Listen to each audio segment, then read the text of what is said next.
Imagine me drawing a realistic turtle face.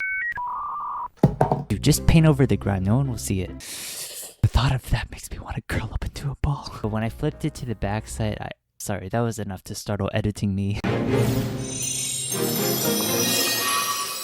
Today, I'm going to be checking out and fixing 0-star rated blind bags. Let's get started. Just a disclaimer, I found these blind bag listings on Amazon, and you'd think that with how popular Amazon is, you'd be able to filter out to find the 0-star rated blind bags. Wrong. I had to find these listings manually. I will never get those hours back. So the first blind bag I want to fix is this one. It's this Phexia 100 pieces mini resin animal mystery blind bags for Fairy Garden Luminous.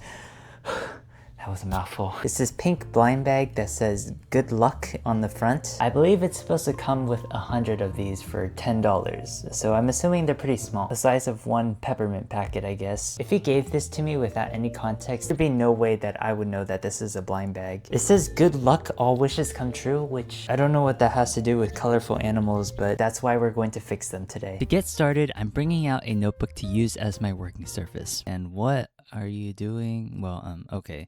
First, I'm folding and cutting out a piece of my white paper, trimming off the excess edges to form our blind bag shell. Let's move our scissors and scrap paper aside.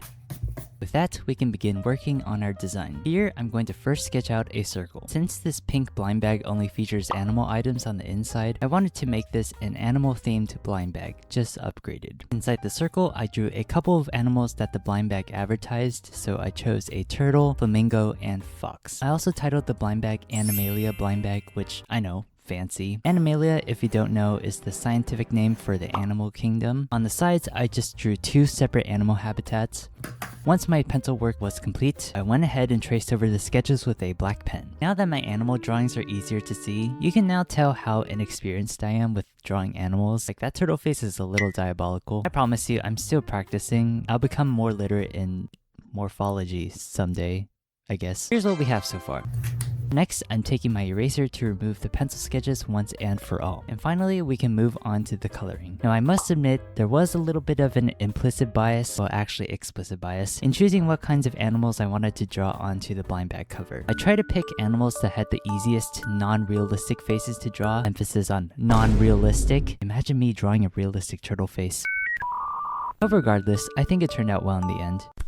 Turning our attention to the back side, I'm making the key of our blind bag that was missing on the Amazon blind bag. On the right side, I'm adding in the 4 rarities, which, if you are new here, these are the names of how common or uncommon a blind bag item is. Going over it with the black pen and removing the pencil sketches with an eraser, I decided to color the backside before choosing the rarities because, well, I don't know, just felt like it. I brought out these colorful highlighters to fill in the circles for each rarity. Sharpie, you almost never fail me. For the rarities, I chose common, rare, epic, and mythic. On the bottom here, I'm going to write my signature. Alright, our blind bag cover is done. Let's tape up the edges of the cover together, leaving one edge open for inserting our items later. And here's the animal blind bag cover. It's nicely themed and quite vibrant, which is already miles better than the bland pink blind bag cover with a heart on top. But moving on to the inside items, I wanted to start off by making a checklist. I don't do this very often, but a lot of commercially manufactured blind bags / blind boxes have checklists, so I was like, why not? I'm taking this long strip of paper, and in each circle, I'm drawing all the animals you could possibly get in this blind bag. For the front, I went with a pig, a cat, and a bunny? Whatever it is, it's derpier than any bunny I've ever seen.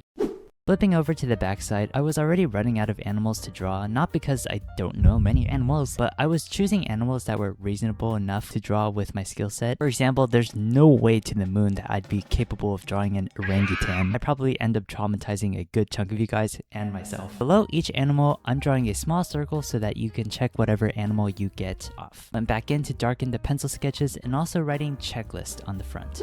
After some erasing, I decided to go in with my colored highlighters again, and oh boy, big mistake. The coloring was okay on the front, albeit a little darker than I expected, but when I flipped it to the back side, Sorry, that was enough to startle editing me. I tried to pretend that the highlighters didn't bleed and that everything was going as planned, but truth be told, the animals looked diseased. So I went in off camera to fix all of the coloring I did with the highlighters, and with that, our checklist is complete. Now for the item, obviously I want to make a paper squishy animal, and with the turtle being front and center on the blind back cover, I felt it was only right to make a turtle.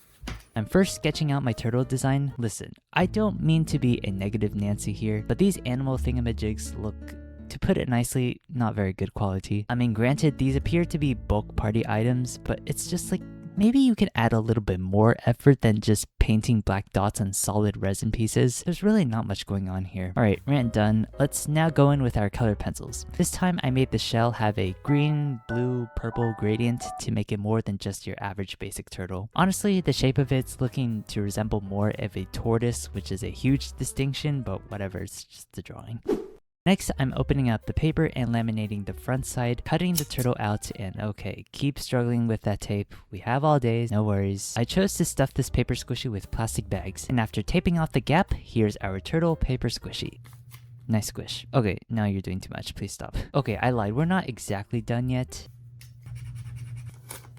Perfect. Now I prep this inside bag in advance to hold our paper squishy. Just slide it in, tape the bag closed, and now let's assemble the blind bag together. Here's the final revamped animal blind bag. I think this was a massive upgrade from the Amazon listing, and the theming of the blind bag just feels more cohesive. Of course, it's not perfect, but it definitely beats out the 0-star blind bag, at least in my eyes. Alright, so now that that's done, let's check out the next 0-star rated blind bag, or should I say blind box. It's this Rascals in a Recycling Bin mini set. Now, this isn't exactly marketed as a blind box, but I mean, it comes with a box and you can't really see what's inside, so I guess it's technically a blind box, right? These quote-unquote Rascals look to be 3D printed. Well, it says 3D printed on the actual listing. With my skill set, I'm confident that I could turn this into a blind box. Luckily for me, I have this miniature trash bin that I got from a family member a couple years ago. As a consequence of it being old, it's not in the best of shape. There's weird paint marks on the sides, it's scratched all over, and there's dust in all the little crevices. Ugh, disgusting. The inside is not that much better. First, I'm using a disinfecting wipe to remove all the dust and grime. I hope when this video is uploaded, I don't find anybody in the comments being like, dude, just paint over the grime, no one will see it. The thought of that makes me want to curl up into a ball. Oh, I also removed the wheels so that it would be easier to clean and paint over the trash bin. Hey, work those finger muscles. I know you're weak. Enough of that. Let's put you away for now. Now that the painting's done, we need to cover this bin with a fresh coat of blue. I'm taking my blue acrylic paint, scrap paper, which will act as my paint palette, as well as this melamine sponge. I know, it's got shimmer. This is useful as it applies paint on large surfaces quicker, but I quickly and should have realized this is not a large surface. So I switched over to my paintbrush, squirted some more paint out, and proceeded to paint. The paintbrush definitely was the best tool to use as it allowed me to reach into the smaller crevices, but when all things seemed to be going well, I noticed this. The smell was wretched, like musty, so I scurried to get some new blue paint. So I got some new blue paint. It smells way better. Backstory, I had that old blue paint for over half a decade, and apparently paint eventually needs to be thrown out or else bacteria will start growing inside. So that smell I noticed was coming from the bacteria. I had to get rid of all of my old acrylic paints as well, but that's besides the point. I went ahead and covered the bin with my new blue paint, and don't worry, I washed off the old paint layer because the smell wouldn't disappear even after it was dry. So I went in several layers of the blue, and after letting it sit to dry for a couple of hours, here's what it's looking like so far. Next, I'm going in with some orange paint, which, you know, seems like an odd choice. I want to make this recycling bin, look used and worn down. So I'm utilizing the orange to add a rusty effect onto the trash bin. Plastic doesn't grow rust, so this was my best option. I also chose to go in with some brown to add some extra dimension to the rust. Add some extra dimension to the rust? Like what? As crazy as it sounds, I actually like how it looks like so far. For the front, I'm going in with a white pen to draw in the recycling icon since the original blind box had one. To attempt and make this trash bin look more like a blind box, I'm mixing some blue and black to paint on dark blue question marks to add that element of mystery. Because what speaks mystery more than a question mark, right? Finally, I'm taking some liquid varnish to seal the paint to the plastic. I'm just noticing that the rust effect kind of makes no sense. No metal I've seen is this dark of a blue, so how is this thing possibly rusting? You know what? Just don't think too much about it, okay? Let's reattach the wheels and move on to making the inside items. Here, I'm taking a plastic bag and covering it in black fabric paint. Whereas the original blind box appeared to just have its items loose inside, I want the inside item to be enclosed inside of a black quote-unquote garbage bag. So that's what I'm making here. After several coats of black, it's looking great. I mean, it was looking great until I found this drawstring bag that serves a much better purpose for this blind box. So essentially, I wasted a whole day painting a plastic bag for nothing. No, I'm not mad about it. Totally. Well, maybe I'll save it for a future video. Bringing back my notebook. By the way, this is a different notebook.